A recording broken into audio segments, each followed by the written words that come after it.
তখন ইসলামটা যেই অবস্থায় আছি তখন বাংলাদেশও আমরা কি এত খুব ভালো অবস্থায় আছি? কতক্ষণ ভালো অবস্থায় আছি? ভালো অবস্থায় আসলাম না, ভালো অবস্থায় আইছি। ঠিক কিনা? ঠিক কিনা? কথা বলা গেছে না? হ্যাঁ, তারা দপটা নিঠাল। আরে বাবুরে, হগিন্নির ফুতার নাম মিয়া খা। দাদা ভাত খাইতি, ভাত খাইছ? তা বাতাস এলে গাছ ধরে খেলি রইস। ঠেঙ্গিও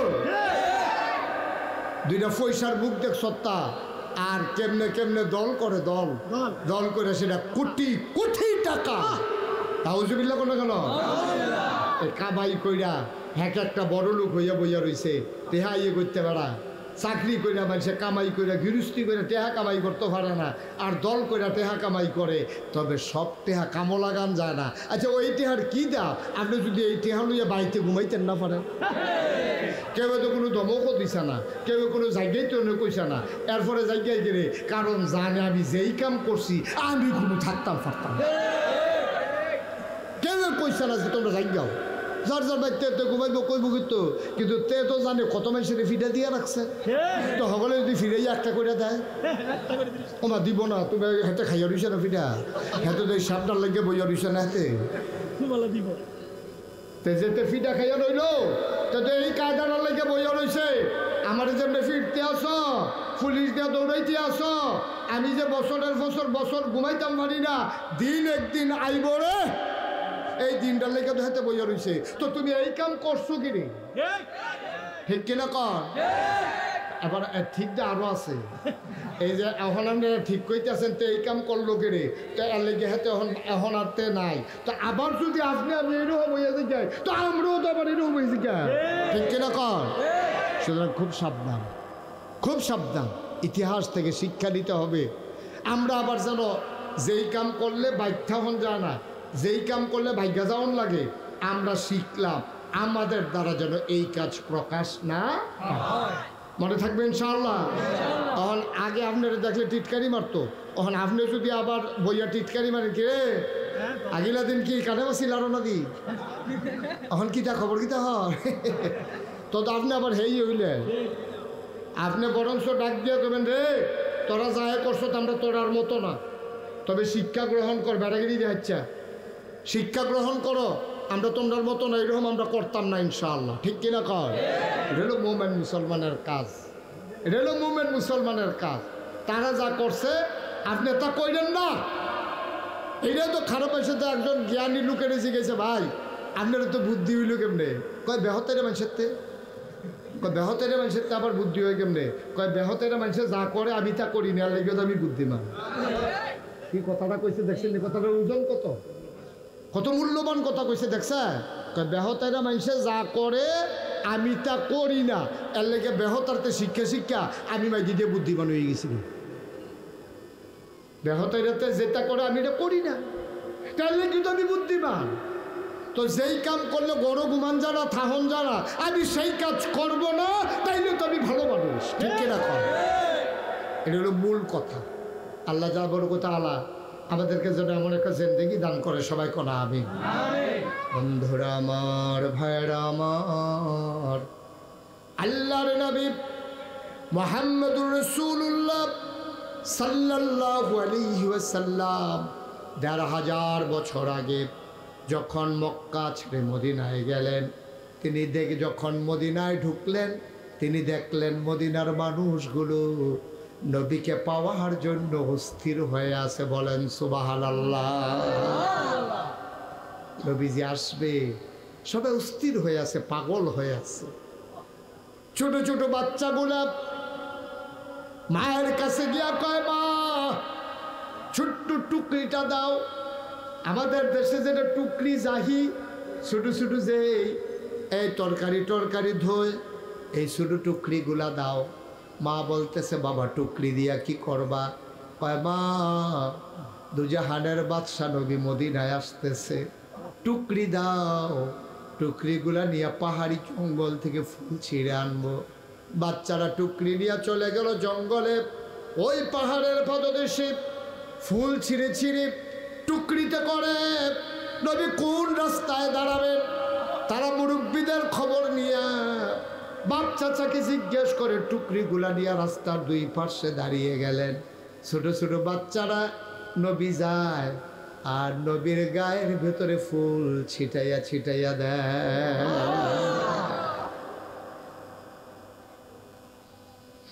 আল্লাহ নবী হেঁটে হেঁটে যান, মাথা নিচু করি, গাল বেয়ে টপ টপ করে পানি পড়ে, আর বাচ্চারা নবীর গায়ের উপরে ফুল ছিটাইয়া দেয়।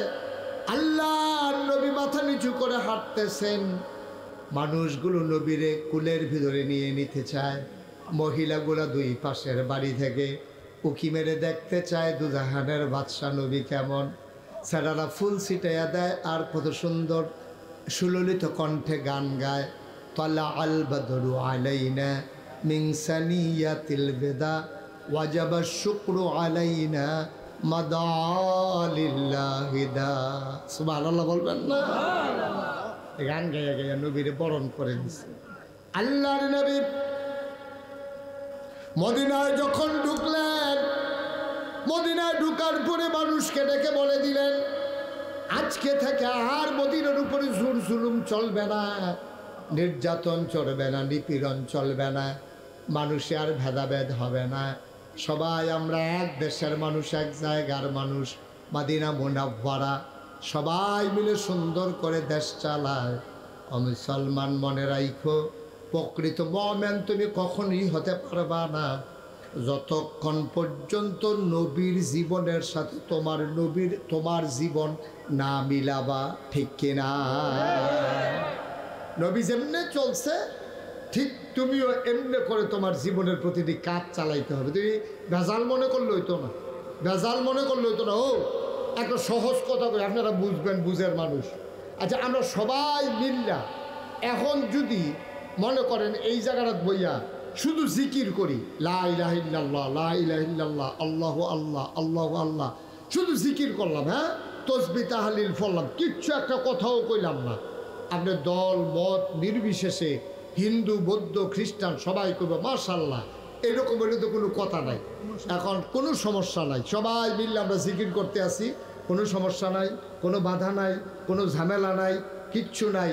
এখন সবাই মিললে আমরা জিকির করতে আসি, কোনো সমস্যা নাই। হ্যাঁ, এই জায়গাটার মধ্যে যদি আমি বইয়া হন কই, ও আপনি জিকির কি করতে আসেন? কতজন আমরা জিকির করতে আসি লা ইলাহা, সবাই পড়েন লা ইলাহা, লা ইলাহা। আচ্ছা, এই যে কইলাম লা ইলাহা ইল্লাল্লাহ, এই জিকিরটা করলে সওয়াব আছে। আল্লাহ রাসূল বলেছেন আফদালুল যিকরি লা ইলাহা ইল্লাল্লাহ, সবচেয়ে উত্তম জিকির হলো লা ইলাহা ইল্লাল্লাহ। আচ্ছা, এই লা ইলাহা ইল্লাল্লাহ মানে কি কইছি আমরা? না, লা ইলাহা ইল্লাল্লাহ যে কইলাম এটার একটা অর্থ আছে নাকি নাই? আছে। অর্থটা কি? তা লা ইলাহা, কোনো ইলাহ নাই, কোনো মাবুদ নাই, কোনো মাশুক নাই, কোনো মওজুদ নাই, কোনো মাকসুদ নাই, কোনো আইনদাতা নাই, কোনো বিধানদাতা নাই, কোনো রিজিক দাতা নাই, কোনো হায়াত দাতা নাই, ইল্লাল্লাহ, আছে একজন, তিনি কে? আল্লাহ। তাহলে আগে কি কইছেন খেয়াল করেন, আগে কিন্তু আপনি এই বাচ্চারা কথা বলে না কেউ, আপনারা শুনতেছেন না, আপনারা কেউ, আপনারা একজন বলতে পারেন না কথা শুনলে? একটু খেয়াল করে শুনেন, গুরুত্বপূর্ণ কথা। এই যে আমরা জিকির করলাম লা ইলাহা, তো লা ইলাহা দুইটা অংশ আছে, দেখেন এখন আল্লাহ এইটারে কই নফি আসবাত জিকির।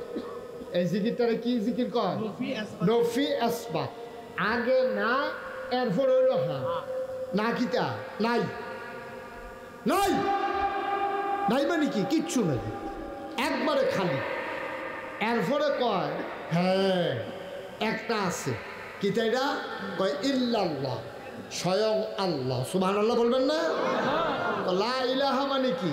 আমি কইলাম এই ঘরটার ভিতরে কিচ্ছু নাই, এই যে সামনে আমি যে ঘরে বইলাম খাইলাম, আমি বললাম এই ঘরে কেউ নাই। শাহজাহান বেঁচে গেলাম, শাহজাহান আমার যে নিতে আসো এই ঘরে কে আছে? কহিদুর কেউ নাই। এখন আমি ঢুকছি, ঢুকার পরে শাহজাহান একজনে জিজ্ঞাসা, ভাই এই ঘরে কেরা আছে? ফিরসা বুজুর আইয়া বসছে। তা ফইলা তো কেউ নাই, এরপরে ফিরসা বুজুর আছে। এখন গোটা পৃথিবীতে দেখেন কি সুন্দর আল্লাহর কলমাটা দেখেন, গোটা পৃথিবীতে কিচ্ছু নাই, আইনদাতা নাই, বিধানদাতা নাই, রিজিকদাতা নাই, খাওয়াইন্না নাই, খাওয়াইন্না নাই। সুবহানাল্লাহ কথা তো খেয়াল করেন পেলাম, খাওয়াইন্নাও নাই, খাওয়াইন্নাও নাই, বিধানদাতাও নাই, বিধান পালন করিন্নাও নাই, রিজিক দেউন্নাও নাই, রিজিক নেউন্নাও নাই। অর্থাৎ নাই বলতে কিচ্ছু নাই। কি নাই? লা মওজুদা ইল্লাল্লাহ, কোনো কিছু মওজুদ নাই। লা মাকসুদা ইল্লাল্লাহ, কোনো মাকসুদ নাই। লা মাশুকা ইল্লাল্লাহ, কোনো বন্ধু বান্ধব আমার কেউ নাই। লা ইলাহা ইল্লাল্লাহ, কোনো ইলাহা নাই। লা মা'বুদা ইল্লাল্লাহ, আমার ইবাদত পাইতে পারে এমন কেউ নাই। সুবহানাল্লাহ বলেন না? এবার আমরা সবাই খেয়াল করেন, কিচ্ছু নাই। আইনদাতা নাই, বিধানদাতা নাই, হায়াতদাতা নাই, মৌতদাতা নাই, রিজিকদাতা নাই, খালেক নাই, মালেক নাই, রাহমান নাই, রাহিম নাই, সাত্তার নাই, গাফফার নাই, আইয়ুব নাই, ওয়াদুদ নাই, কিচ্ছু নেই। তো কিচ্ছু নাই কয় না, তাইলে আমাদের ব্রেন সব কিছু থেকে খালি, কেউ নেই, কিচ্ছু নাই। হ্যাঁ, সকল কিছুর ঊর্ধ্বে গিয়ে একজন আছেন, ইল্লাল্লাহ, আমার আল্লাহ। সুবহানাল্লাহ। কেউ ছিল না, কেউ থাকবে না। একজন ছিলেন, একজন আছেন, একজন থাকবেন। তিনি কে? কথা কন, তিনি কে? এবার আসেন, আল্লাহ আছে। আল্লাহ চিন্তা করলো, আমি তো আছি, আমার এই যে সুন্দর জমিন বানাইলাম, এটা কেমনে কি করো? এবার আল্লাহ তাবারক ওয়া তাআলা এই তার গোটা বিশ্ব নিয়ন্ত্রণ করার জন্য, বিশ্ব মানে খালি বাংলাদেশটা না, বিশ্ব মানে আমেরিকা না, বিশ্ব মানে জার্মান জাপান না, বিশ্ব মানে হচ্ছে তার নবমণ্ডল, তার ভূমণ্ডল। পৃথিবীতে সূর্যটা সকালবেলা উঠলে আমরা এটারে দেখি, এটার আলো আইসে আমরা গায়ে লাগে। এমনও সূর্যের মতো অনেক নক্ষত্র আছে যেটার আলো আইতে আছে, অহনও রাস্তাত আছে, এমন আইতে থাকবো, কিন্তু কবে আইয়া পৃথিবীতে পৌঁছবো এটার কোনো প্রমাণ পাওয়া যায় না। সুবহানাল্লাহ বলবেন না? আবার বুঝেন, আল্লাহ শুধু এই জায়গাটার আল্লাহ না, এই পৃথিবীটার আল্লাহ না, বাংলাদেশটার আল্লাহ না, সৌদি আরবের আল্লাহ না, গোটা নবমণ্ডল, ভূমণ্ডল, আকাশ, আকাশের ঊর্ধ্বে যা আছে, জমিন, জমিনের নিচে যা আছে, সকল কিছু যেটা আপনার ব্রেইনে ধরে না। ব্রেইনে ধরবো কেমনে? আপনার ব্রেনটা তো একবারে শুরু, আর একটু সহজ করে করলে বুঝবেন। আপনার ব্রেনটা কি বড় না শুরু? আমার কথা কথা, বড় না শুরু? একবারে শুরু ব্রেন আমরা। ওই যে আমরার ব্রেন রইল পিঁপড়ার মতো। পিঁপড়া একটা গাছ দিয়া বাইতে বাইতে বাইতে বাইতে গাছের মাথা তুলছে, সবুজ পাতাতে ওলদা ফাতাত গেছে। বাতাস যখন লেল্লিরা আইছে, পিঁপড়াটা সহ ফাতাটা, লেল্লিরা ফাতাটা নিচে পড়ছে। কোন জায়গাটা পড়ছে? গাছের তলে নরম মাটি আছে। একটা গরু একবার পাত্র যাইতে লইছিল, এই গরুটারে যখন গাছের তলে দিয়া নিছে, গরুটায় ফাড়া দিছে, পরে বাড়িটা ডাব্বা গেছে গা, ডাবার পরে একটু গর্ত হয়েছে, গরুটা দাঁড়িয়ে দাঁড়িয়ে যেন ফেসাব পড়ছে। ওই গর্তটা ফেসাবের ভিতরে, ওই গর্তটা ফেসাবের ভিতরে পড়ছে।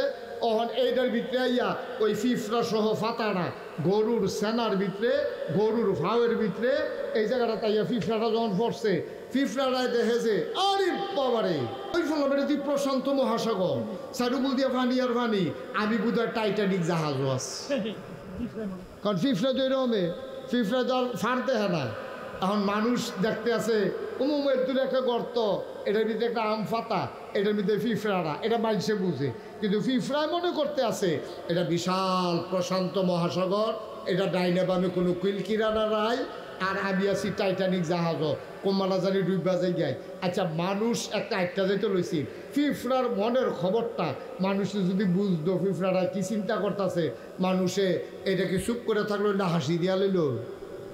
আরে মানুষ হইলে হাসি দিল নিও, মানুষ বলল, আরে ফিফরা তুই গরুর ফাওয়ারে মনে করতেছ প্রশান্ত মহাসাগর, আর গরুর সেনারে মনে করতেছ থই থই ফানি, আর আমফাতারে মনে করতেছ টাইটানিক জাহাজ।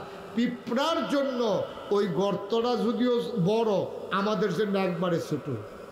মুসলমান, পিঁপড়ার জ্ঞানের পরিধি যেমন, এই ছোট্ট গর্তটা, একটা গরুর পায়ের গর্তটাকে পিঁপড়া মনে করে প্রশান্ত মহাসাগর, আম পাতাটাকে মনে করে সে টাইটানিক জাহাজ। আর গরুর ছানাকে মনে করে থই থই পানি। পিঁপড়া যেমন তার জ্ঞানের পরিধি কম, আমাদের নাইলে আর একটু বেশি, কিন্তু আমাদের জ্ঞানের পরিধিও অনেক বড় বেশি না। এই জন্য আমরা মনে করি বিশাল পৃথিবী আল্লাহর কাছে একটা আম পাতার চাইতে আরো ছোট। বলেন সুবহানাল্লাহ। একটা হাতের তালুর মতো।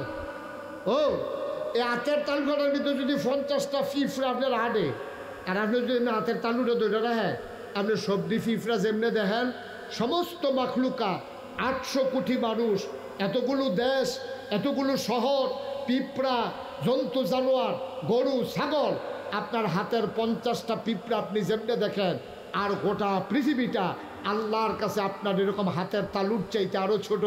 আল্লাহ তাবারক ওয়া তাআলা যখন তাকান তখন সব তাকাইয়া দেখে ওই আপনি পিঁপড়াগুলারে যেমনে দেখেন, গোটা পৃথিবীর সব কিছু আল্লাহ তাবারক ওয়া তাআলার চাইতে ওই আল্লাহর কাছে আপনার হাতের তালুর চাইতে আরো ক্লিয়ার। সুবহানাল্লাহ বলবেন না? চাইতে আরো ক্লিয়ার, একবারে স্পষ্ট। এখন সব কিছু নিয়ন্ত্রণের জন্য আল্লাহ জিন বানাইছে, ফেরেশতা বানাইছে। এই জিন তুমি তোমার কাম করবা, এই ফেরেশতা তোমরা এই আমারে সেজদা দিবা, আমার চতুর্দিক দিয়ে ঘুরবা, সূর্যরা যেন ঠিকমতো কাম করে চাইয়া রাখবা, চাঁদরা যেন ঠিকমতো উঠে চাইয়া রাখবা, বৃষ্টি যেন ঠিকমতো হয়। এই মিকাইল ফেরেশতা তোমার দায়িত্ব হইল আমি যেখানে হুকুম করব বৃষ্টি দিবা। এই আজরাইল তোমার দায়িত্ব হলো যার সময় শেষ তাহলে তুমি টান দিয়া লইবা। এই ইসরাফিল তোমার সিংহা দিয়া বয় রাখলাম, আমি যখন হুকুম করলাম ফু দিয়া লাইবা। এই জিব্রাইল তোমার দায়িত্ব হলো আমি যে এই যেটা যখন যেই পয়গাম দেন, যেই খবর দেন তুমি নিয়ে পৌঁছাই দিবা। ফেরেশতা বানাইছে, জিন বানাইছে, জিনের দলে ফেরেশতার মতো আর নিয়ম কানুন মানছে না। এই অসিবের দলে ফিডা ফিডি মারা মারি যা মন্ডায় ধরে তাক। নাউজুবিল্লাহ কইতেন না? জোরে কইতেন না নাউজুবিল্লাহ? আবার আল্লাহ ফেরেশতাদের একদিন ডাক দিছে, আই সব আসো। আসার পরে জিজ্ঞেস আল্লাহ কেন একসাথে করছেন? আল্লাহ তাবারক ওয়া তাআলা সেদিন ঘোষণা দিলেন, ইন্নী জাইলুন ফিল আরদে খলিফা। আমি একটা কওম, আমি একটা সম্প্রদায়, আমি মানুষ বানাতে চাই। আল্লাহ ঘোষণা দিছে পরে ফেরেশতারা কয় বানাইয়েন। আল্লাহ কয় ইন্নী আলামু মা লা তা'লামুন, আমি যা জানি তোমরা তা জানো না। সুবহানাল্লাহ বলবেন না? মানুষ বানানো হয়ে গেল। ও মুসলমান মন দিয়ে শুনো রে ভাই, মানুষ যখন বানানো হয়ে গেল, আবার আল্লাহ তাবারক ওয়া তাআলা কোন পথে গেলে জান্নাত, কোন পথে গেলে জাহান্নাম, কোন পথে গেলে লাভ, কোন পথে গেলে লোকসান, কোন পথে ভালো, কোন পথে মন্দ, কোন পথে কল্যাণ, কোন পথে অকল্যাণ, কোন পথে শিরক বিদআত, কোন পথে তাওহীদ রিসালাত, কোন পথে কুফর আর কোন পথে ইসলাম জানানোর জন্যে আল্লাহ মানুষদের মাঝ থেকে একদল মানুষ পাঠাইয়া দিলেন। এই মানুষদের মাঝে যিনি সবার সেরা, যিনি সবার শেষ, তিনি নবী মুহাম্মদুর রাসূলুল্লাহ সাল্লাল্লাহু আলাইহি ওয়াসাল্লাম। বলেন সুবহানাল্লাহ। আমাদের যিনি নবী তিনি হলেন সবার শেষ, তিনি হলেন সবার সেরা। বন্ধুগণ খেয়াল করে শুনেন, আচ্ছা আমার নবী যে সবার শেষ নবী, এটার প্রমাণ আছে নাকি নাই? কথা কর, আছে নাকি নাই? নবীজি যে শেষ নবী এটা নিজের নবী নিজে কইছে, কয় আনা খাতামুন নাবিয়্যিন লা নাবিয়্যা বাদি, আমি হলাম সর্বশেষ নবী, আমার পরে আর নবী। সুবহানাল্লাহ বলবেন না? এই নবীর কাছে আরেকটা মজার কথা আছে। নবীজির কাছে একটা আয়াত নাজিল হয়েছিল এতেকালের 81 দিন আগে। আমরা আয়াতটাতে ঢোকার আগে মারদুদ শয়তান থেকে ফানা যাই, যিনি রহমান যিনি রাহিম, আমরা চলেন তার নামে শুরু করি। সবাই পড়েন আউযু বিল্লাহি মিনাশ শাইতানির রাজীম। বিসমিল্লাহির রাহমানির রাহিম। আল-ইয়াওমা আকমালতু লাকুম দীনাকুম ওয়া আতমামতু আলাইকুম নি'মাতি ওয়া রাদিতু লাকুমুল ইসলাম দীনা। সুবহানাল্লাহ বলবেন না? আল্লাহ ডাক দেয়া কয়, শুনো শুনো শুনো, মানিকনগরের মানুষ, প্রচন্ড গরমের মাঝে তোমরা যারা দৌড়ে দৌড়ে হাজির হয়ে গেছো, শুনো, আল্লাহ নবীকে আল্লাহ ডাক দেয়া কয়, নবী আপনি বলে দেন। আল্লাহ নবী আল্লাহ আয়াত নাজিল করে দিলেন। নবী বলতেছেন, শুনো, আলিয়াউমা, আজকের এই দিনে আকমালতু, আমি পরিপূর্ণ করে দিলাম, দীনাকুম, তোমাদের ধর্ম, ওয়া আতমামতু আলাইকুম নিআমাতি, নিয়ামত যথেষ্ট করে দিলাম, ওয়া রাদিতু লাকুমুল ইসলাম দীনা, তোমাদের জন্যে আল্লাহর পক্ষ থেকে মনোনীত একটা ধর্ম দেওয়া হলো, তার নাম হলো ইসলাম। তাহলে আমাদের রবকে, কথা বলা রবকে, তাহলে আমাদের দিন কি? আমাদের নবী মুহাম্মদুর রাসূলুল্লাহ সাল্লাল্লাহু আলাইহি ওয়াসাল্লাম। সবাই পড়েন আলহামদুলিল্লাহ, সবাই পড়েন আলহামদুলিল্লাহ। তাইলে এই নবীর পরে আর নবী আসবেন, নবীর পরে নবী আর আসবেন না। এটা কি আপনারা সবাই মানেন? সবাই একমত? আমরা সবাই জানি এই নবীর পরে আর নবী আসবেন। আচ্ছা, কেউ যদি মনে করে, খুব খেয়াল করেন, কেউ যদি মনে করে এই নবীর পরে আবার নবী আসবে, তাহলে কি সে ইমানদার না বেঈমান? মুসলমান না কাফের? তো নবী তো আর আসবে না। তো এই নবীজি শিখাই দিয়া গেছে, আমি যে আইসা চলে গেলাম, ১,৫০০ বছর হয়ে গেল, তোমরারে যাইতে কইয়া দিয়া যায় যে দিন কিন্তু পরিপূর্ণ সুন্দরভাবে ইসলামটারে তোমরা চাইয়া রাখো, এটা আমাদের উপরে দায়িত্ব। এখন আমরা যদি মনে করি আমরা কিছু অংশ করব, কিছু অংশ করব না, এটার কি কোনো সুযোগ আছে? কতক্ষণ সুযোগ আছে নি? নবী কি আর আইব? নবী তো আর আইতো না, নবী তো উনি শেষ নবী। তাইলে উনি যা দিয়া গেছে এটাকে পালন করা, এটাকে রক্ষা করা, এটা আমাদের উপরে দায়িত্ব। সুতরাং ১,৫০০ বছর আগে নবীজি যেমনে ইসলামটারে ছাইয়া রাখছে, এর বাইরে গিয়ে আপনার কোনো বুজুর্গি নাই, এর বাইরে গিয়ে আর কোনো বুজুর্গি নাই। কাফের যখন ইসলামের দিকে চোখ তুল্লা তাকাইছে, মুসলমানদেরকে যখন ধ্বংস করে দিতে চাইছে, নবীজি বলছে ইসলামের পথে আসো, নাইলে যুদ্ধ। আল্লাহর নবী যেমন করে ওই ১,৫০০ বছর আগে কাফেরের বিরুদ্ধে যতটুকুন ক্ষমতা ছিল ওইটা নিয়ে ঝাঁপাই পড়ছে। ১,৫০০ বছর পরে আজও যদি কেউ ইসলামের উপরে আঘাত করতে চায়, আমরা যারা মুসলমান দাবি করি, আমাদের দাবি হলো দাঁত ভাঙ্গা জবাব দিয়ে ইসলামকে আল্লাহর জমিনে টিকিয়ে রাখা। ঠিক কিনা বলো? আল্লাহু আকবার। আল কোরআনের আলো ঘরে ঘরে জালো, আল হাদিসের আলো ঘরে ঘরে জালো। আরে তাকবীর।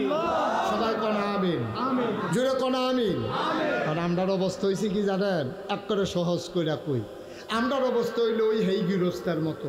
কথা যেটা মনে পড়ছে এটা কি কইলে তা তো কইয়ে নাই। লোকজন তো আমার কষ্ট লাগতে আছে, মাশাআল্লাহ এত লোক আসছে, এটারে সুন্দর করে একটু বসার বিছানাও দেওয়া গেল না। তো তোমরা কি আয়োজন করলাম আমি তো বুঝলাম না কেসটা। হ্যাঁ, এটা তারার দোষ না, তারা বুঝছে না আপনারা যেমনি আইয়া পড়বেন। এটা সমস্যা হয়েছে এইটা। আর কয়েক মিনিট, হ্যাঁ একটু ধৈর্য ধরে মন দিয়া শুনেন। ওই যে এক গৃহস্থ, ওই যেটা কইতাম কথা মনে আছে নিও, আমরা মুসলমান রয়ে গেছি এই গৃহস্থের মতো। কোন গৃহস্থের মতো? এক বেড়ায় বাইক ফেসাব করতে উঠছে রাইতে, রাইতে ঘুমেতে যখন ফেসাব করতো খালের কান্দাত গেছে, গিয়ে দেখে তারা ভাই চুরাইতে আছে। কি আইতাছে? এই চুরাইতেছে দেখা এবার করছে কি তা আস্তে কইরা উড়ানের দিকে আইয়া পড়ছে। সুরে যখন খাল ফাড়িয়ে উঠানো আইছে, এবার আস্তে কইরা ঘর ঢুকে লাইছে। সুরে যখন হিনকেটটা ঘর ঢুকতে আছে, এবার চিন্তা করলো আমি আর ঘর থাকাটা ঠিক হইতো না, এবার ঘরের হওয়ার উঠতে লাইছে। সুরে যখন বস্তার ভিতরে মাল ভরতে আছে, এবার ছাইয়া রয়েছে। আমরা আরো রয়েছে তো, শেষ হয়েছে না তখন, তো চাইয়া না রয়েছে হল হাতে বস্তাত মাল ভরে, হাতে ইয়া ওই সিলিং উঠটা নিচে ফেল বেড়া ফাঁক করে চাইতে আছে। সুরে কিতা করে মাল বইরা যখন মালদারে লইয়া ঘরের তে বাড়িয়া সুরে জাগাইতে আছে, তে বেড়াইতের মতো চিল্লান দিছে, সুর রে কইয়া চিল্লান দিছে, সুর গেছে গা, বাড়ির সকল একখান হইছে। আমরা মুসলমান হয়ে গেছি এখন এইরকম। সুর আইছে খালের এই ফারো, আমি দেখে সে আইয়া পড়ছি এই ফারো। সুর আইতে আছে ভিতর বাইর, আমি ঢুকালাইছি ঘরের ভিতরে, সুর ঘরে ঢুকছে, আমি গিয়ে হওয়ার উঠটা বইয়া রইছি। সুর যখন মালটা লইয়া যাই যায়, আমি তখন চিল্লাম দিছি। আজকে গোটা পৃথিবীতে মুসলমানরা বার খেতে খেতে পিঠ দেয়ালে ঠেকে গেছে। কোন দেশটার ভিতরে মুসলমান মাইর খায় না কর?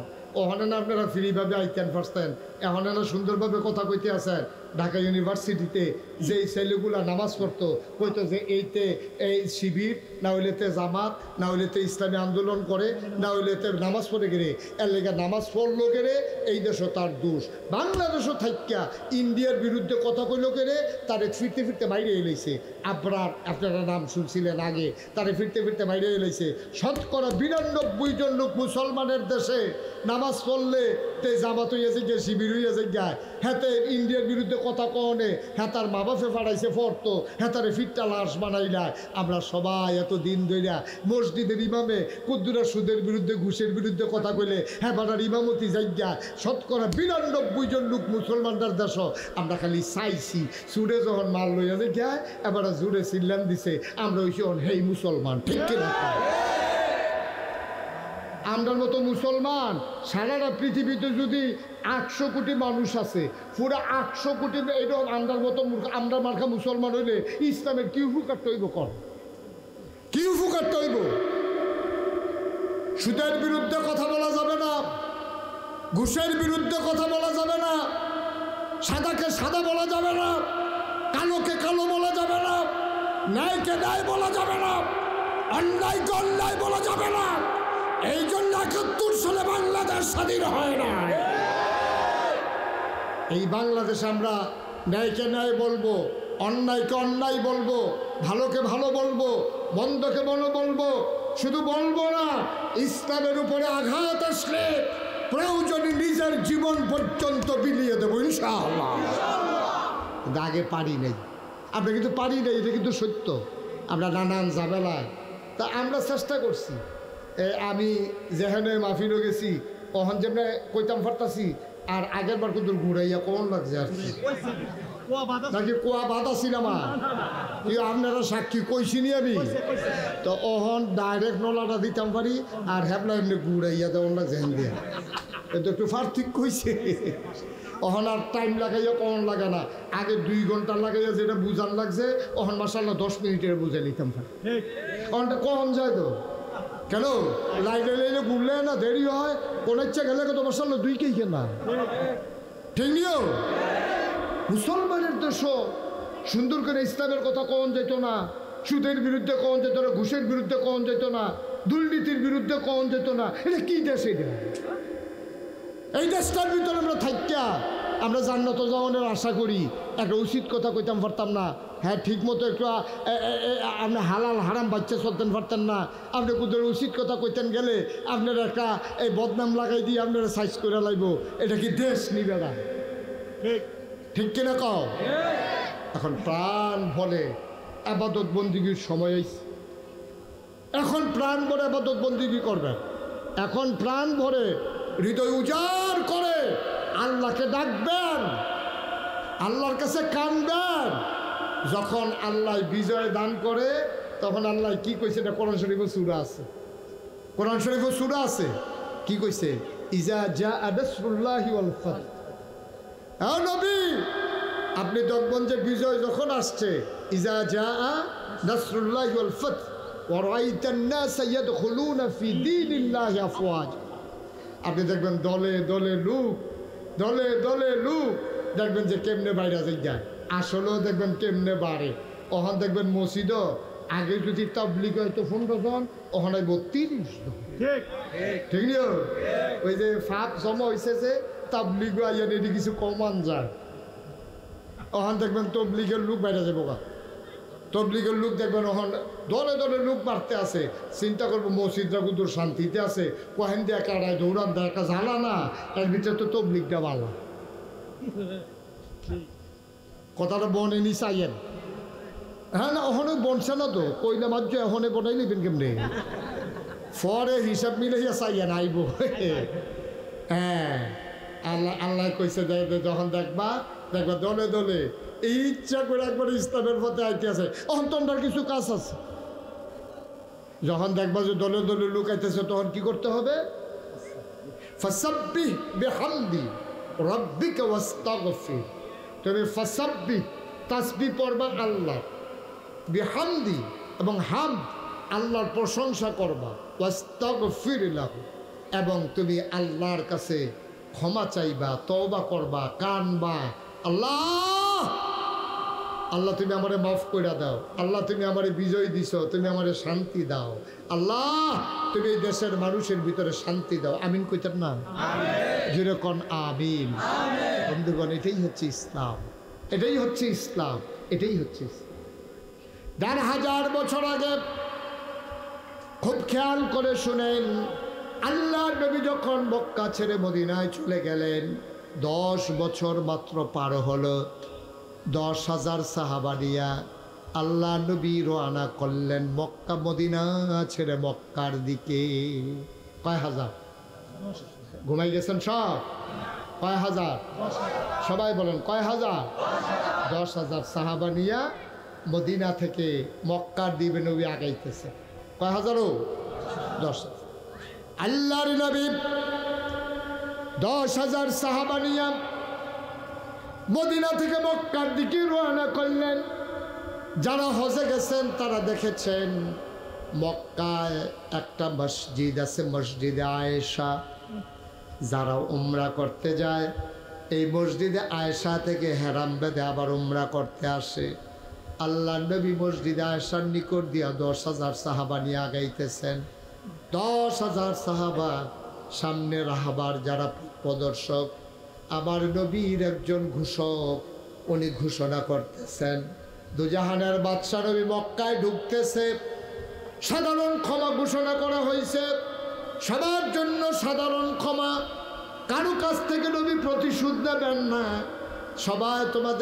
সবাইকে তোমাদেরকে ক্ষমা করে দেওয়া হলো। কেউ যদি অস্ত্র ধরো, কেউ যদি নবীকে বাধা দিতে চাও, তাইলে কিন্তু তাকে ছাড়া হবে না। সুবহানাল্লাহ কোন? কেউ যদি বাধা দাও তাইলে ছাড়া হবে না, তাইলে সাধারণ ক্ষমা। আল্লাহর নবী আগাইতেছেন ওই মসজিদে আয়েশা থেকে আগাইয়া মাকবারাতুল মুআল্লা, যেটাকে বলা হয় জান্নাতুল মুআল্লা, অসংখ্য সাহাবা যেখানে ঘুমিয়েছেন, যেখানে আম্মা জান খাদিজা রাদিয়াল্লাহু তাআলা আনহার কবর, যেই কবরস্থানের ভিতরে, এই কবরস্থানের কাছে এসে নবী আস্তে করে চুপ করে থেমে গেলেন। পেছনে 10,000 লোক দাঁড়িয়ে গেলেন। মুরব্বীর আয়েশা দেখে নবীর গাল বেয়ে বেয়ে টপ টপ করে পানি পড়তেছে, গাল বেয়ে টপ টপ করে পানি পড়ে। আল্লাহর নবী দাঁড়িয়ে আছেন, পেছনের সব লোক দাঁড়াই গেছে। মুরব্বীর আয়েশা কই, ইয়া রাসূলুল্লাহ, ইয়া হাবিবাল্লাহ, কাবাগর তো আরো সামনে, আপনি এখানে থামছেন কেন? গাল বাইয়া বাইয়া, দাড়ি বাইয়া বাইয়া নবীজির পানি পড়তেছে। ও সাহাবারা জিজ্ঞে, ইয়া রাসূলুল্লাহ, আপনি কেন এখানে দাঁড়াইছেন? কাবাগর তো আরো সামনে। আল্লাহর নবী চুপ মেরে দাঁড়িয়ে আছেন। সাহাবারা তাকায়া দেখলো নবীর মাথাটা নিচু হতে হতে থুতনি মুবারক বুকের সাথে লেগে গেছে। ওই চোখের পানি দিয়া পাঞ্জাবি ভিজে গেছে, বুকের পশম ভিজে গেছে। সাহাবারা জিজ্ঞেস করে, নবী আমার, আপনি কেন দাঁড়িয়ে আছেন? আল্লাহর নবী ডাক দিয়া কয়, আজকে একজন মানুষের কথা বড় বেশি মনে পড়ছে, যেই মানুষটা মক্কার বিজয় দেখলে সবচেয়ে বেশি খুশি হইতো। একটা মানুষের কথা আজকে খুব বেশি মনে পড়তেছে, যেই মানুষটা মক্কার বিজয় যেইটাছে এটা দেখলে যেই খুশি হইল। সাহাবারা কই, ইয়া রাসূলুল্লাহ, কে সেই মানুষটা যার জন্য আপনি নজরে কাঁদতেছেন? আল্লাহর নবী ডাক দেয়া কয়, সাহাবারা, উনি আমার দুঃখের দিনের সাথী, যেই দিন আমার পাশে কেউ ছিল না, চোখের পানি মুছে দেওয়ার মতো কেউ ছিল না। আমার উপরে মক্কার কাফেরেরা যখন অত্যাচার করেছে, আমাকে যখন বাঁচানোর কেউ ছিল না আমার আল্লাহ ছাড়া, সেই দিন একটা মানুষ আমার পাশে এসে দাঁড়াইছিল। ওই মানুষটার কেউ না, তোমাদের আম্মা খাদিজা রাদিয়াল্লাহু তাআলা আনহা।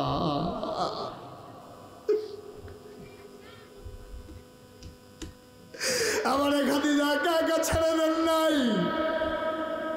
তার সমস্ত সম্পদগুলো আমার হাতে আইনা উঠাই দিছে। ডাক দিয়া বলছে, ইয়া রাসূলুল্লাহ, ইয়া হাবিবাল্লাহ, সব সম্পদ আজকে আমার যেগুলো ছিল সব আপনার, আপনি যেমনে মন চায় খরচ করেন। আল্লাহর নবীর কাছে কেউ এসে হাত পেতেছে, ভাই প্রমাণ দিতে পারে নাই কেউ, আল্লাহর নবী তারে খালি হাতে ফিরাইছে। বলো সুবহানাল্লাহ। আম্মাজান খাদিজার সবগুলো সম্পদ নবীজি নিজের মতো করে অসহায় গরিব মানুষকে বিলিয়ে দিতেন। আল্লাহর নবী ডাক দেয়া কয়, এই খাদিজা, সে নিজের জীবনকে ইসলামের জন্য ওয়াকফ করে দিয়েছে, সম্পদ তার ওয়াকফ করে দিয়েছে। এই মানুষটা তারপরে এত ভয় পাইতো। একদিন খাদিজা দেখি কাঁদতেছে, আমি বললাম, খাদিজা তুমি কাঁদো কেন? আল্লাহ তো তোমার প্রতি খুশি। কই, ইয়া রাসূলুল্লাহ, আমার অন্তরে বড় ভয়, আমার অন্তরে বড় চিন্তা। কই, কি ভয়? তা আমি যদি কবরে চলে যাই, আমি শুনেছি কবরের আযাব নাকি কঠিন আযাব, আমার ভয় লাগতেছে। কবরে যদি শোয়াই দেয়, মাটিগুলো ডানে বামে থেকে যখন চাপা মারবে, তখন কি উপায় হবে, এটা নিয়ে আমি বড় টেনশনে আছি। খাদিজা ডাক দেয়া কয়, নবী গো, ও স্বামী আমার, আপনার কাছে অনুরোধ, যদি ওই ফেরেশতারা এসে আমাকে প্রশ্ন করে, আমি যদি আটকে যাই ভয়ের কারণে, জবাব যদি দিতে না পারি, আমি যদি ভয়ের কারণে আটকে যাই, আমি যদি জবাব দিতে না পারি গো নবী, আমি তো ধরা খেয়ে যাবো, আটকা পড়ে যাব। আমার বড় ভয় লাগতেছে। ইয়া রাসূলুল্লাহ, আপনি আমাকে ওয়াদা করেন আমার সাথে, আমি যদি আটকে যাই, আমি যদি কবরের জবাবগুলো দিতে না পারি ফেরেশতাদের, আপনি আমার সাথে ওয়াদা করেন, কবরে শোয়ানোর পরে যতক্ষণ প্রশ্নের জবাব আমার দেওয়া শেষ না হবে, ততক্ষণ পর্যন্ত আমার একা কবরে ফালাইয়া আপনি বাড়িতে আইসেন না।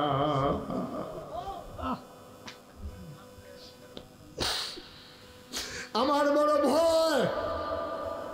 আল্লাহর নবী ওয়াদা করলেন, ও খাদিজা, আমি জবাব না শেষ করে আসবো না। জানাজা হয়ে গেল, কাফন পরে দাফন করে দেওয়া হলো খাদিজাকে কবরে। একজন মানুষ করে চলে আসতেছে। আল্লাহর নবী ছোট মানুষের মতো হাউমাউ করে কাঁদতেছেন। হাউমাউ করে নবী কান্দে, কেউ সাহস করে না নবীর কাছে যেতে। আবু বকর সিদ্দিক রাদিয়াল্লাহু তাআলা আনহু নবীর কিনারে গিয়ে দাঁড়ালেন, আস্তে করে বললেন, নবী আমার, সবাই চলে গেছে, আপনি কি যাবেন না? কবরে কতক্ষণ দাঁড়াই থাকবেন, বাড়িতে যাবেন না? আল্লাহর নবী কান্দে। আবু বকর সিদ্দিক, নবী আমার, চলেন বাড়ির দিকে যাই। আল্লাহর নবী ডাক দেখা, আবু বকর, ও আবু বকর, তুমি চলে যাও, খাদিজার সাথে আমার একটা ওয়াদা আছে, এটা পূরণ না করে আমি বাড়িতে যাব না। আমার একটা গোপন ওয়াদা আছে আবু বকর, তুমি যাও, আমি আসতেছি। আবু বকর কয়, না, আমি আপনাকে ফেলে যাব না। কতক্ষণ পরে আল্লাহর নবী বলেন, চলো আবু বকর, চলে যাই। আবু বকর রাদিয়াল্লাহু তাআলা আনহু জিজ্ঞেস করলেন, আপনি এখন চলে যান কেন? কাজ কি শেষ? আল্লাহর নবী চোখের পানি ছেড়ে দিয়ে কয়, তোমাদের আম্মা খাদিজা আমার সাথে ওয়াদা নিছিল আমার কাছ থেকে, যেন প্রশ্নের জবাব দেয়া, তারপরে আমি যাই। কয়তো প্রশ্নের জবাব কি দেওয়া হয়ে গেছে? কয় না, প্রশ্নের জবাব দেওয়া হয় নাই, তবে খুশির খবর আছে। কয়, কি খুশির খবর? কয়, আমাকে আল্লাহ তাআলা জিবরাইল আমার কানের কাছে এসে আমারে কানে কানে কয়, ইয়া রাসূলুল্লাহ, ইয়া হাবিবাল্লাহ, আপনি আর দাঁড়াই থাকার দরকার নাই, আপনি চলেন, বাড়িতে চলে যান। আমার খাদিজার প্রশ্নের জবাব কে দেবে? কয়, খাদিজার আল্লাহ এত পছন্দ করছে, খাদিজার কবরে ফেরেশতাদের প্রশ্নের জবাবের ভার স্বয়ং আল্লাহ তার দায়িত্বে নিয়ে গেছে।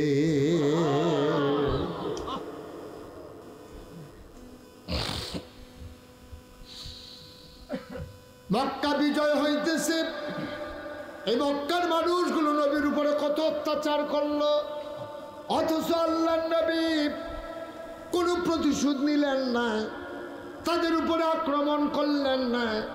আজকে বাংলার মুসলমান অনুরোধ করে বলে যায়, যদি আগের মানুষের মাধ্যমে কোনো অত্যাচারিত হয়ে থাকেন, কেউ যদি কারো উপরে জুলুম করে থাকে, অন্যায় করে থাকে, অন্যায়ভাবে হাত উঠাই থাকে, সম্পদ দখল করে থাকে, বিচার আল্লাহ করবে, রাষ্ট্রের আইন আছে।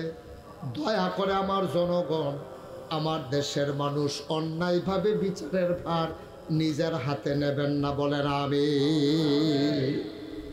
দেশটার ভিতরে বিশৃঙ্খলা করা যাবে না। আমরা সবাই মিলে আজকে এক মানুষে পরিণত হয়ে যাব। এই দেশটা আমাদের সবার। এই দেশের মুসলমানের যেটুকু অধিকার, হিন্দুর অতটুকু অধিকার। এখানে কে হিন্দু, কে বৌদ্ধ, কে খ্রিস্টান, কে ইহুদি, কে নাসারা, এইসব তালাশ করার দরকার নাই। সে বাংলাদেশি, ঠিক কিনা বলেন? সেই দেশের নাগরিক সে। হিন্দু হইলেও যেমন, মুসলমান হইলেও তেমন। আপনারা মুসলমান বেশি আছেন দেখিয়া হিন্দুরা ধরে ধরে পিটাইবেন, এই কাজ করা যাবে না। আমরা যখন রাষ্ট্রের ভিতরে নতুন করে আবার স্বাধীন হলো 5ই আগস্ট রাতের বেলা, আমরা ওলামায়ে কেরাম কুমিল্লা শহরে যতগুলো মন্দির ছিল যেন আক্রমণ না করতে পারে, হিন্দুর বাড়িতে যেন কেউ আক্রমণ করতে না পারে, আমরা রাত জেগে জেগে মাদ্রাসার ছাত্রদেরকে লাঠি সোটা নিয়ে মন্দিরের সামনে বসাই দিছি। কোনো কুলাঙ্গার যেন এই বেজ্জুতি, এই অসম্মান আমাদের কাঁধে আনতে না পারে। আমরা রাত জেগে জেগে, একদিন না 2 দিন না, দিনের পর দিন এই হিন্দু মন্দিরগুলো আমার মুসলমান সন্তানেরা, মাদ্রাসার ছাত্ররা পাহারা দিয়েছে, বলেন আলহামদুলিল্লাহ। আমরা কোনো হিন্দুর উপরে আঘাত হইতে দেই না। এটাই ইসলাম, এটা ইসলাম। কারণ হিন্দুরা আমাদের কাছে আমানত। যেহেতু আমরা সংখ্যাগরিষ্ঠ মুসলমান এই দেশে, হিন্দুরা আমাদের কাছে থাকবে কেমনে? আমরা যদি চেয়ে না রাখি, আমরা ইন্ডিয়ার এই হিন্দুদের মতো হতে চাই না। ইন্ডিয়ার হিন্দুরা একজন মুসলমান অন্যায় করলে সবাই হৃদয়ে, আর আমরা বাংলাদেশে মুসলমানরা ইতিহাস করেছি, অপরাধ করলেও আমরা কোনো হিন্দুর উপরে আক্রমণ করি নাই, ঠিক কিনা বলেন?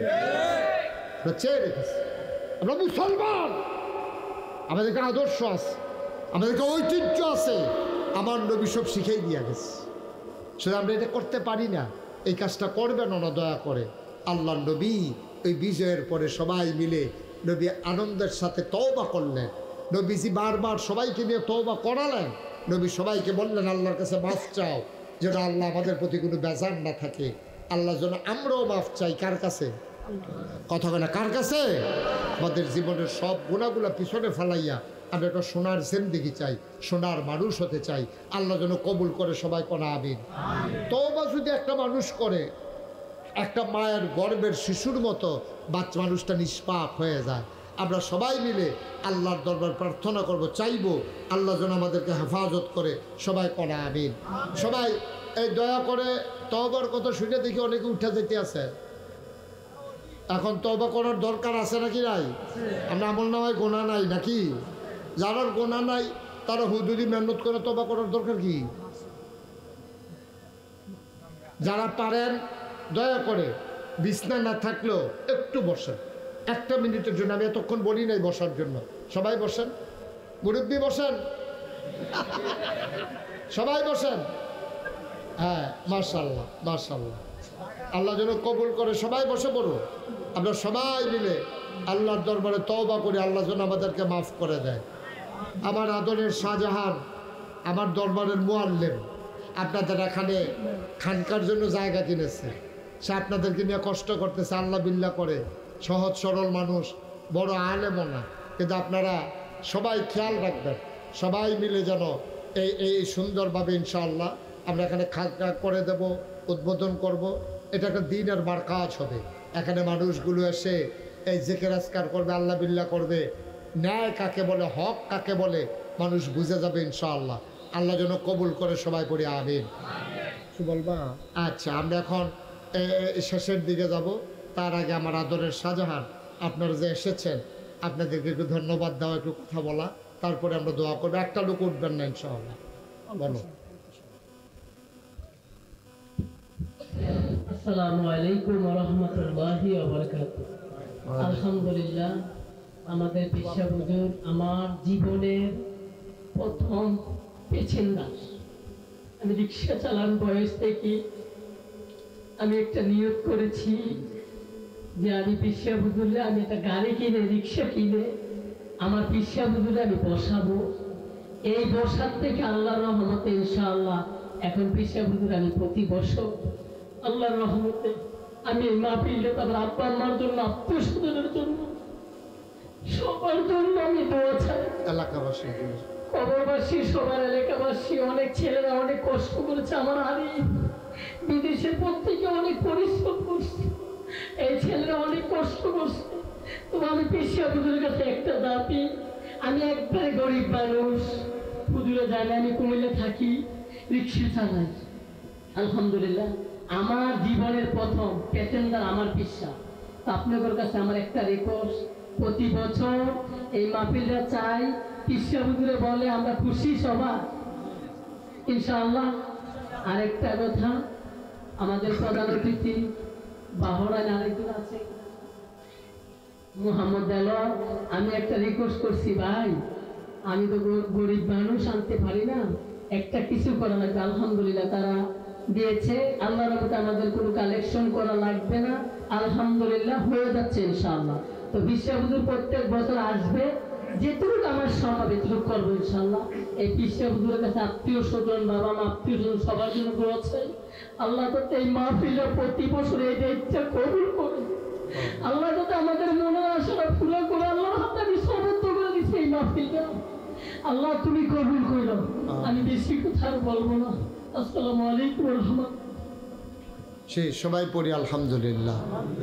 আপনারা তো জানেন শাহজাহান আমার মুরিদ, আমি তারে মুআল্লিমের দায়িত্ব দিয়েছি, এখন আপনাদেরকে সহযোগিতা নিয়ে আসে সুন্দরভাবে চালাইতেছে, আমি খুব খুশি।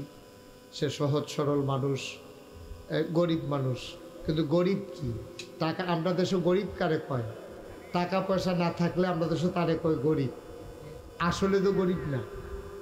আসলে গরিব এই যে আমরা দেশ সবচেয়ে গরিব হইল তখন যারা কোটি কোটি টেহার মালিক, যারা টেহায় হয় না, হ্যাঁ তারা না গরিব। যদি যদি ধনী হইতো তো এত টেহা তারার দরকার কি, তারার হয় না তো, এত কোটি টেহার পরেও যারা রয় না, এরতে গরিবকে আমরা হগিন নিবেটিও ধরতে পারলাম। আমরা হগিন নিবেটি সারাদিন ভিক্ষা করে ঘুমাইলাম, আর আমরা কোটি কোটি টেহার মালিক ঘুমও তো নাই, ইঞ্জেকশন দিয়েও ট্যাবলেট খাইয়েও ঘুমাইতে পারে না। তো এরতে গরিব কে দিন তার আছে, ঠিক নিও। তো গরিব আর ধনী যাচাইব তার মন মানসিকতা দিয়া। আপনি সারাদিন কাম করছেন, 500 টাকা পাইছেন, সুইটটা সেটটা লইয়া রাত্রে ভাত খাইয়া ঘুম দিছেন, ফজরের টাইম পর্যন্ত একটা টানা ঘুম বাইরে দিয়ে বলে কোন ভাই ঠেড়া পড়ছে, আপনি টেরও পাইছেন না। এইরকম ঘুম এইটা নইল ধনী, ঠিক কিনা কর? আপনার ঘুম নাই, টেহার চিন্তায় আপনার এই মাথাটা সবসময় ভাগ উঠতে থাকে, হাই প্রেশার, এটা কি গরিব ধনী নি? এর চেয়ে গরিব, এর চাইতে ভিক্ষুক এই দুনিয়াতে আর নাই, ঠিক কিনা কর? যারা রাস্তার টেহা মাইরা খায়, যারা মানুষের গরিবের সম্পদ মাইরা খায়, যারা মানুষের সম্পদ লুটতরস করে, তারার মতো গরিব এই দুনিয়াতে আর নাই। আমার শাহজাহান অনেক ধনী মানুষ, আপনারাও ধনী মানুষ, বলেন আলহামদুলিল্লাহ। ঠান্ডা মাথা, এত টেহা টেহা করে লাভ কি? হুতনের জায়গাটা থাকলে 4টা ডাল ভাত খাওয়ান গেলে কাপড় চুপড় সুন্দর করে, আর কি আর লাগে কিতা? মার হাবা করতেন না, আল্লাহ যেন হেফাজত করে সবাই করে। আমি তো দেখছি, আমি তো কাজের আমার অভিজ্ঞতা আছে, তো প্রায় 53-54 বছর তো এই জায়গাতে আছে। আমি তো মানুষের লগে, অসংখ্য মানুষের লগে চলি। আমি আপনারা এখন ওয়াজ করছি, এই জাহাপুর স্কুলের সামনে ওয়াজ করছি। এই এলাকার তো কোনো জায়গায় হেগুল দিয়া কি গ্রাম না নাম, কলাকান্দি, এবারে হ্যাঁ মাসিমপুর বাজারও, এবারে ভিটিকান, মানে আমি কি এখন কোনো গ্রাম বাদ আসিনি, মার হাবা কর না কেন? অধিকাংশ গ্রামও মানুষ ওয়াজ করছি। আমি মানুষ চিনি, মানুষ চালাই, আমি মানুষ দেখি। এই যে আমার অভিজ্ঞতা হইল, আপনারা তো সবাই শুনছেন জানছেন। যারা এই বছর, গত বছরে এত লোক হয় নাই, মার্শাল্লাহ এই বছর দেখেন সব দিশেহারার ভিতরে একটা শান্তি আছে, ঠিক কিরকম? সব দিশে মানুষের মনের ভিতরে একটা শান্তি আছে। মনে হয় যেন এতদিনে তারা নিজে ওই ডাহাতে বাইতে নেই যেরকম শান্তি, অহন মনে হয় যেন নতুন করে দেশ স্বাধীন হওয়ার পরে মনে হয় যেন এতদিনে এটা আন্ডার দেশ হয়েছে, ঠিক দেখেন আপনি তেহারে ফলাফলের মনে থেকে আরম্ভ করে বুড়া বেড়াই পর্যন্ত।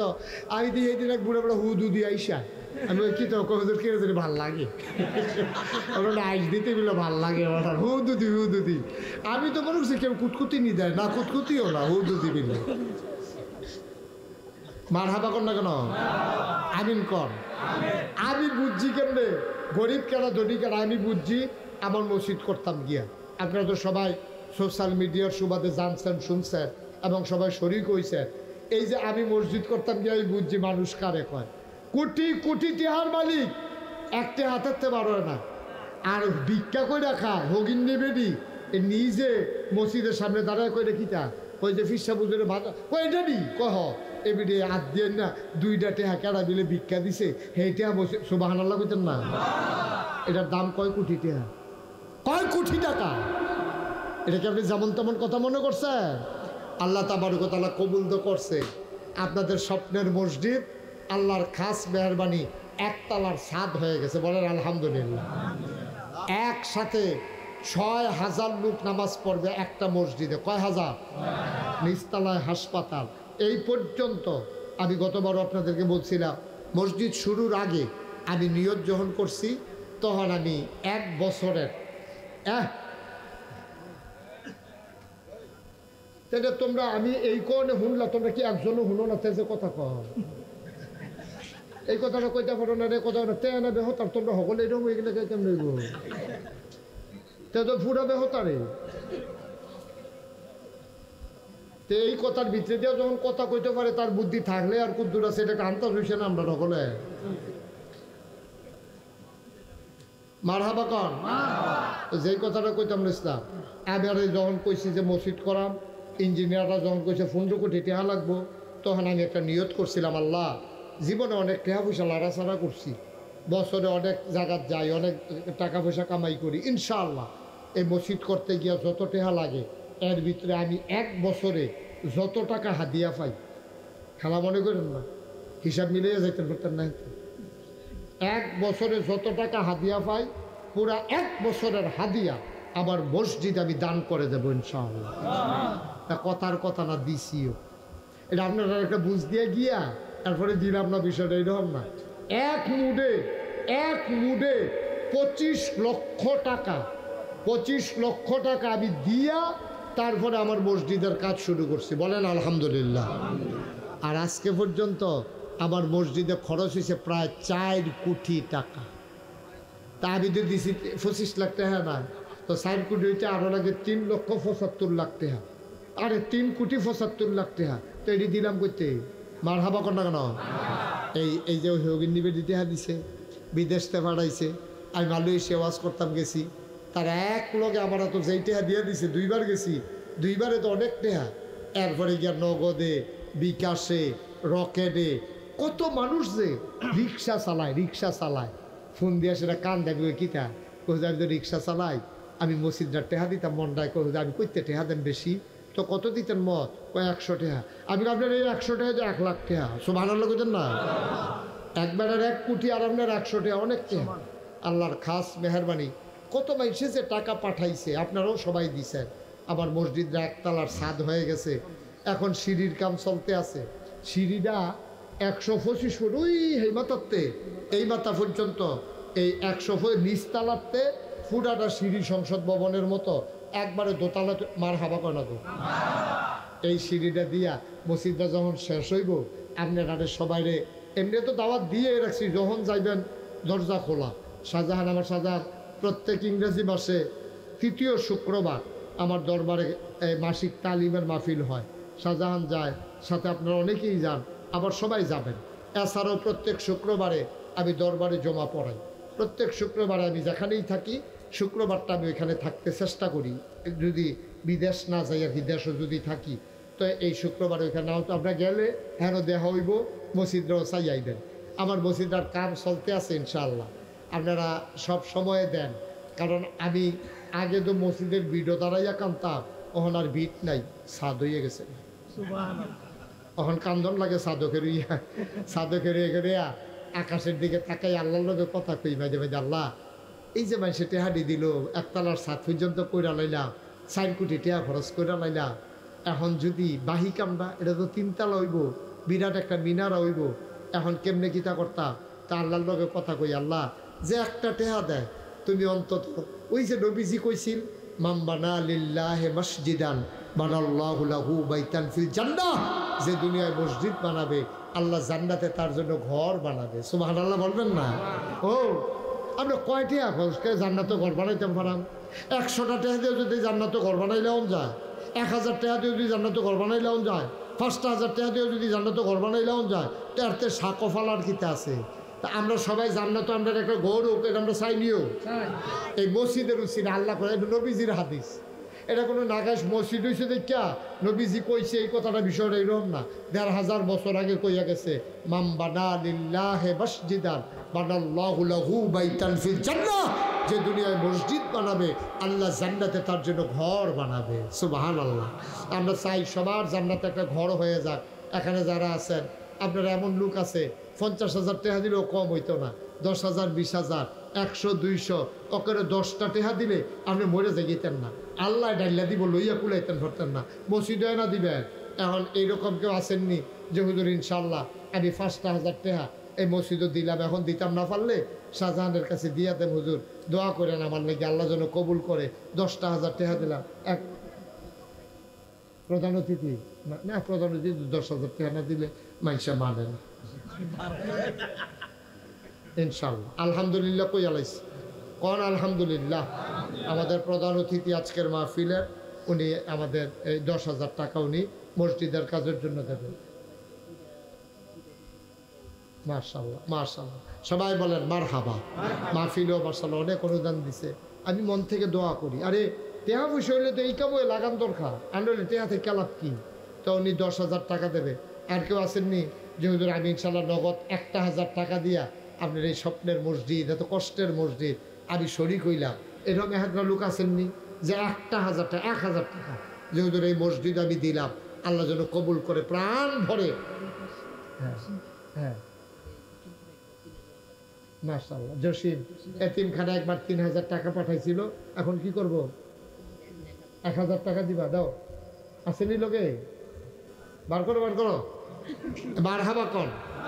আল্লাহর ঘর মসজিদ আমরা চাইয়া রয়েছে, এটা কাম শেষ করলে দেখবেন মসজিদ কারে কয়। বাংলাদেশে এই প্যাটার্নে ফালাসুতা নিবাসী সুহের, ফালাসুতার মানুষ এখন হয়েছে করতে বেড়াইতে আইছে ওই এলাকায় দামি গেছি। ও জসিমের আব্বা আম্মা নাই, জসিমে 1,000 টাকা দিছে মার্শাল্লাহ। ওই যে আমার আরেক ভাই দিছে, নিয়ে আসেন মার্শাল্লাহ মার্শাল্লাহ। সবাই মিলে আমরা একটু শরিক থাকলে আল্লাহ ডাইলা দিব, লইয়া কুলাইতে পারতেন না, লইয়া কুলাইতে পারবেন না। আমার ছেলেরা আসতেছে, সুহেল কালাসান কান্দি, কলাকান্দি কালাসান কান্দিও আমি গেছি মার্শাল্লাহ। এই আমার ছেলেরা যারা আছে তারা আসতেছে, আপনারা দয়া করে একজনও খালি দিয়েন না। 500, 1000, 100, 200, ওই যে 500 টাকা দিছে আমার কলিজার টুকরা মার্শাল্লাহ। হ্যাঁ কাউরার চরের বিল্লাল 1000 টাকা দিয়েছে। আমরা সবাই মিলে দোয়া করবো, সবাই মিলে আমরা দোয়া করব।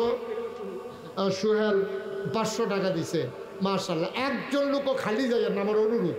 এই সোনামণিরা, ছোটো বাচ্চারা 2টা টাকা পারলেও দিও। তোমরা যারা ছোটো মানুষ আছো 2 টাকা পারলেও শরীর থেকে